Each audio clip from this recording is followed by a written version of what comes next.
Everyone, welcome to Chem Learn P. Chem Learn P में आप सभी का स्वागत है। आज हम पैरा आइडो नाइट्रोबेंजीन बनाने वाले हैं फ्रॉम पैरा एनिलीन। और ये जो रिएक्शन है एक्चुअली हमने नेम रिएक्शन में ऑलरेडी पढ़ चुके हैं। उसका नाम है सेंड मेयर रिएक्शन।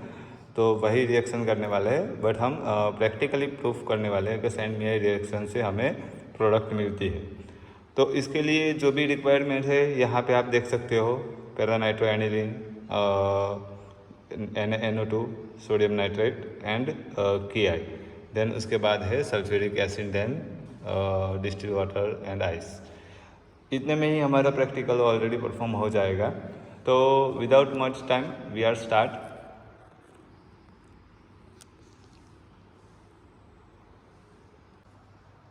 तो सबसे पहले हम पैरा नाइट्रो एनिलीन ले लेते हैं, जैसे हमने ऑलरेडी मैंने पहले कहा था। वैसे ये अप्रोक्सीमेटली 5 ग्राम के आसपास है, जैसे आपने ऑलरेडी पहले लिखा हुआ दिखा था। देन उसके अंदर हम ऐड करेंगे H2SO4। H2SO4 एक्चुअली 7.5 ml लेना है, तो हम 7.5 ml H2SO4 ले लेंगे। जैसे मैंने पहले कहा वैसे कि आपको जो भी प्रोडक्ट यूज़ करनी है तो मेज़रमेंट से करो, ताकि आप जब भी प्रैक्टिकल करते हो तब आपकी जो प्रोडक्ट मिलती है वो आपको अच्छी तरह से मिल जाए। ठीक है, तो 7.5 ml के आसपास H2SO4 लेना है, जो मैंने यहाँ पे ले लिया है, आप इजीली देख सकते हो। ठीक है, तो ये 7.5 ml H2SO4 and 30 ml water है, वो लेना है। तो एक काम करते हैं, हम 30 ml वाटर दूसरे बीकर में हम ले लेते हैं,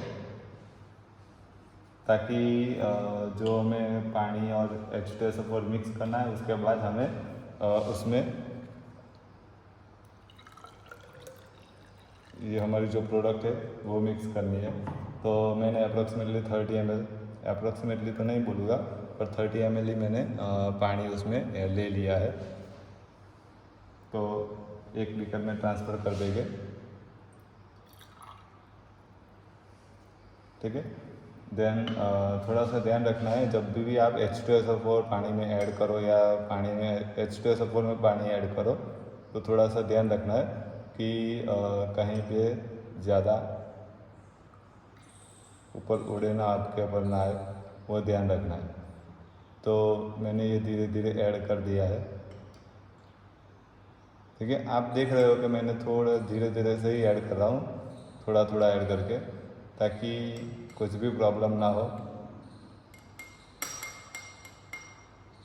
ठीक है, ये मैंने H2SO4 ऐड कर दिया है, you can see here.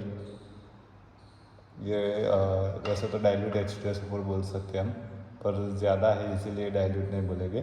Then उसके बाद हम हमें जो हमारा पैरा नाइट्रो एनिलीन है उसमें हम ऐड कर देंगे।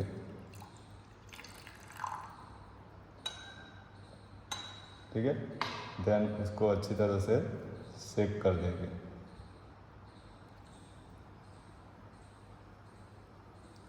शेक करना बहुत ही इम्पोर्टेंट काम है, क्योंकि अगर आप शेक नहीं करोगे तो प्रोडक्ट डिज़ोल्व नहीं होगी या रॉ मटेरियल डिज़ोल्व नहीं होगा, और रॉ मटेरियल डिज़ोल्व नहीं होगा तो कुछ भी काम नहीं होगा। ठीक है, हमें प्रोडक्ट नहीं मिलेगी। तो वो ध्यान रखना है कि आपकी जो भी प्रोडक्ट मिल रही है उसमें को आप सबसे पहले तो अच्छी तरह से डिज़ोल्व कर दो, जो भी हमारे पास रॉ मटेरियल्स है वो।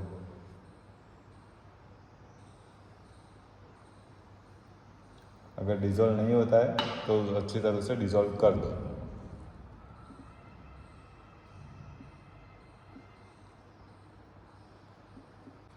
तो आप यहाँ पे देख सकते हो कि ये जो हमारे पास मिक्सर था पैरा नाइट्रो एनिलीन H2SO4 का, उसका जो सॉल्युबिलिटी है वो ऑलरेडी हो गई है, सॉल्युबल हो गया है। अब उसे हम ठंडा करने के लिए रख देंगे, ताकि जो हमारी रिएक्शन है वो एक्चुअली 0 से 5 डिग्री टेम्परेचर में हमें करनी है। तो इसीलिए हम उसे ठंडा होने के लिए रख देंगे बीकर में, जिसमें हमने आइस रखा है। ठीक है, ताकि वो ठंडा हो जाए। और ये जो ठंडा होता है तब तक हम क्या करेंगे, तब तक हम एक मिक्सचर बना लेंगे, मिक्सर का नाम जैसे जैसे हमारी रिएक्शन होगी, मिक्सर बनेगा, वैसे वैसे आपको मैं बताता जाऊँगा। बट ये जो मिक्सर है ऑलरेडी हमने पहले से यूज़ किया है, तो आपको पता ही होगा। अगर नहीं पता है तो कोई बात नहीं, मैं आपको बता दूँगा। तो इसके लिए सबसे पहले हमें चाहिए NaNO2 चाहिए हमें। तो यहाँ पे मेरा जो सॉल्यूशन था वो आप देख रहे हो डिज़ोल्व हो गया है। ठीक है, तो इसे हम ठंडा करने के लिए आइस में रख देंगे, ताकि हमारी जो रिएक्शन है एक्चुअली 0 से 5 डिग्री टेम्परेचर में करनी है, तो रिएक्शन के मुताबिक हमारा जो टेम्परेचर है वो हो जाए। इसके लिए मैं उसे आइस में रख दूँगा। आइस में रखते हुए अगर आप जब रख रहे हो तो वो ध्यान रखना है कि गिर ना जाए, क्योंकि अगर गिर गया तो आपकी मेहनत वेस्ट जाएगी और हमें ये पसंद नहीं है कि आपकी हमारी मेहनत वेस्ट जाए। ठीक है, इसीलिए थोड़ा सा ध्यान से रखना ताकि सिक्योर रहे। अब जब तक ये ठंडा होता है तब तक हम एक और सॉल्यूशन बना देंगे। ये सॉल्यूशन हमने ऑलरेडी पहले यूज़ किया हुआ है, बट अगर नहीं पता है तो लास्ट में मैं आपको बता दूंगा कि कौन सा सॉल्यूशन है। इसके लिए सबसे पहले हमें चाहिए 2.5 ग्राम सोडियम नाइट्रेट, जो मैंने ऑलरेडी यहाँ पे वेट करके रखा है, जैसे मैंने आपको वीडियो में पहले बताया। ठीक है, देन उसमें अब ऐड करना है 10 ml water, approximately 10 ml water है, तो 10 ml वाटर ले लेते हैं।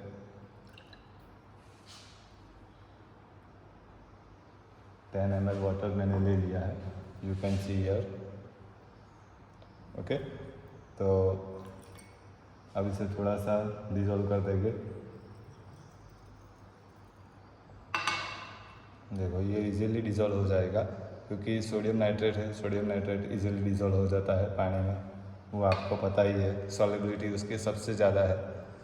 देन ये ऐड हो जाने के बाद अगर पार्टिकल्स रहते हैं तो उसे आप फिल्टर कर सकते हो। अगर पार्टिकल्स नहीं रहते हैं तो आप डायरेक्टली यूज़ कर सकते हो ये सॉल्यूशन को। ठीक है, यहाँ पे पार्टिकल्स हमारे पास यहाँ पे तो अंदर है ही नहीं, तो हम उसे फिल्टर करने की ज़रूरत नहीं है। अगर थोड़े से पार्टिकल्स रह जाते हैं तो आप उसे फिल्टर कर सकते हो। देन उसके बाद उसमें KI पोटेशियम आयोडाइड ऐड करना है। पोटेशियम आयोडाइड ऐड करते समय ध्यान रखना है कि पार्टिकल्स फिर से वापस ना आए। वैसे तो पॉसिबिलिटी बहुत ही कम है, बट अगर आते हैं तो सॉल्यूशन फिर से बनाना पड़ेगा।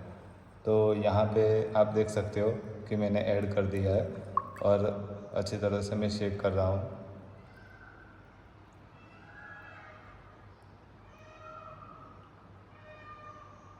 ठीक है, अब एक्चुअली ये जो प्रोसीजर है उसमें क्या करना पड़ता है कि मैंने लास्ट टाइम ही मैंने आपको लास्ट वीडियो में बताया था कि ये अलग सॉल्यूशन में डिज़ोल्व करो और जो सोडियम नाइट्रेट है वो अलग डिज़ोल्व करो, देन उसके बाद उसे मिक्स करो।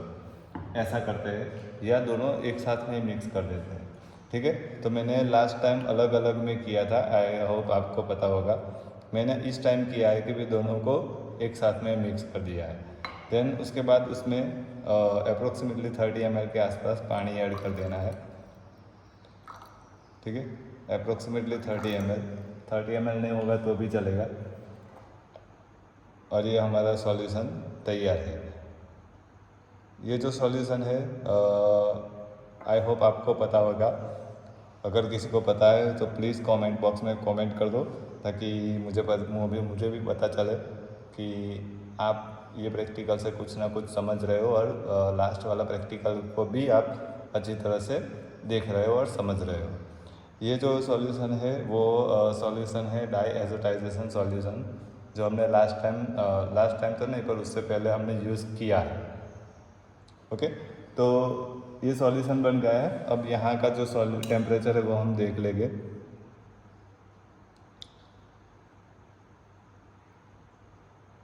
ये जो टेम्परेचर है एक्चुअली 10 डिग्री के आसपास है, सॉरी 20 डिग्री के आसपास।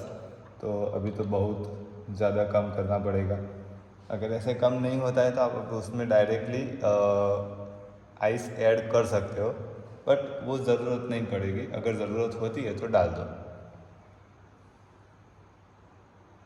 यहाँ पे आप देख सकते हो कि टेम्परेचर मेरा कंप्लीटली आ गया है। ठीक है, तो अब ये जो टेम्परेचर आया है उसे हम साइड पे रख के एडिशन करेंगे, ताकि हमारी जो प्रोडक्ट है अच्छी तरह से आए। अब ये जो हमारा डाई एजिटाइजेशन सॉल्यूशन था उसे हम ड्रॉप बाय ड्रॉप ऐड करना है और अच्छी तरह से स्प्रेड करना है। पर वो चीज़ ध्यान रखनी है कि ये जो एडिशन है वो कोल्ड कंडीशन में ही हो, ताकि कोई भी प्रॉब्लम ना हो। क्योंकि जो डाई एजिटाइजेशन सॉल्यूशन होगा हम ऐड करेंगे तो टेम्परेचर थोड़ा सा हाई होगा, तो वो ध्यान रखना है। ठीक है, देखो आप देख सकते हो कि फ्यूम निकल रही है। फ्यूम निकलेगी ही निकलेगी, क्योंकि डाई एजिटाइजेशन सॉल्यूशन का रिएक्शन कर रहे हैं। तो डाई एजिटाइजेशन रिएक्शन में क्या होगा, जो N डबल बॉन्ड NH2 है वो वहाँ से रिमूव होगा और आयोडीन उसमें ऐड होगा। इसीलिए यहाँ पे जो रिएक्शन है वो उसमें से N2 गैस फॉर्म होगा।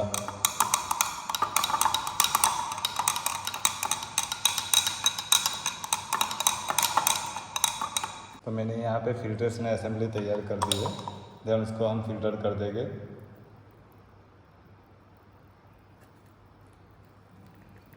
यू कैन सी हियर कि हमारी जो प्रोडक्ट थी वो अच्छी तरह से आई ही है। इसमें आप जितना भी जो NO2 और KI वाला जो सॉल्यूशन है उसमें ऐड करोगे, यानी कि डाई एजिटाइजेशन सॉल्यूशन है, और जितना ऐड करोगे उतनी प्रोडक्ट ज़्यादा आएगी। ठीक है, तो अगर डाई एजिटाइजेशन सॉल्यूशन अच्छी तरह से बना है तो वहाँ पे आपकी प्रोडक्ट आना फिक्स ही है, अच्छी तरह से आएगी ही आएगी। मैं थोड़ा सा आपसे यहाँ से थोड़ा दूर रख देता हूँ ताकि आपको पता चले। ठीक है, यहाँ से नीचे से फिल्ट्रेशन हो रहा है, then you can see here.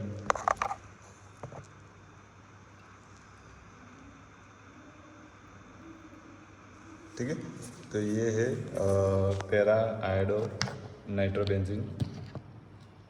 तो अब ये जब तक फ़िल्टर होता है तब तक फ़िल्टर हो जाने के बाद उसे हम ड्राई कर देंगे, एंड ड्राई होने के बाद तुरंत ही हम उसका वेट ले लेंगे। देन उसके बाद कैलकुलेशन।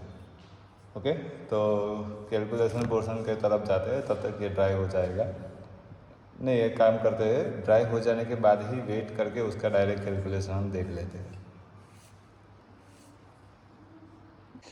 तो यहाँ पे आप देख सकते हो कि जैसे मैंने कहा था वैसे कि ड्राई हो जाने के बाद उसका वेट कर लेंगे। तो यहाँ पे पूरी थोड़ी सी समरी है जो आप देख सकते हो कि भाई to prepare iodo nitrobenzene from para nitro aniline, then send में रिएक्शन है जो आप यहाँ पे देख सकते हो। Then reaction para nitro aniline from para iodo nitrobenzene in presence of NaNO2 H2SO4 then KI। ठीक है, तो ये जो हमारा पैरा नाइट्रो एनिलीन था जो आप यहाँ पे देख सकते हो कि 138 ग्राम पर मोल, और जो हमारी जो प्रोडक्ट मिली है उसका जो मोलिकुलर वेट है वो है 249 ग्राम पर मोल है। तो इसके ऊपर से थियोरेटिकल यील्ड मैंने कैलकुलेट की है कि 138 ग्राम अगर होती है, यहाँ पे आप देख सकते हो कि 138 ग्राम पैरा नाइट्रो एनिलीन हो सकता है, तो उसमें 249 ग्राम पैरा आयोडो नाइट्रोबेंजीन होगा। तो अगर मैंने 5 ग्राम लिया है तो कितना, तो इसके ऊपर से यहाँ पे आप देख सकते हो कि 5 इंटू 249 ग्राम पर मोल डिवाइड बाई 138 ग्राम पर मोल। इसके ऊपर से जो हमारी जो वैल्यू आई है वो है 9.02 ग्राम। ये इतनी थियोरेटिकल यील्ड है। प्रैक्टिकल यील्ड मैंने जो ड्राई किया देन उसके बाद वेट किया तो 6.9 ग्राम के आसपास आया है। एंड उसके ऊपर से percentage yield equal to practical yield divide by theoretical yield into 100%। तो इसके ऊपर से 76.4 ग्राम उसकी परसेंटेज यील्ड आई है। यानी कि हम ये बोल सकते हैं कि ये जो प्रैक्टिकल है सैंडमेयर रिएक्शन का, जो हमने नेम रिएक्शन पढ़ी थी, उसके ऊपर से ये जो प्रैक्टिकल है वो प्रैक्टिकली प्रूफ होता है कि भाई सैंडमेयर रिएक्शन से हमें प्रोडक्ट मिलती है। ठीक है, तो आई होप आपको ये वीडियो और ये जो प्रैक्टिकल था वो आपको समझ में आया होगा। अगर इसके बारे में आपको कुछ भी क्वेरी है, कुछ भी समझ में नहीं आता है, तो प्लीज़ कमेंट बॉक्स में कमेंट कर दो, ताकि मैं आपको आंसर कर सकूं। एंड अगर इससे भी कुछ आगे आपको पता करना है या आपको जानना है, या आपका कोई सजेशन है कि भाई मुझे ये प्रैक्टिकल के ऊपर मुझे वीडियो चाहिए, तो भी प्लीज़ कमेंट बॉक्स में कमेंट कर देना, ताकि मैं इसके ऊपर काम कर सकूं और आपको वो वीडियो बना के दिखा सकूं। Okay, thank you, have a nice day.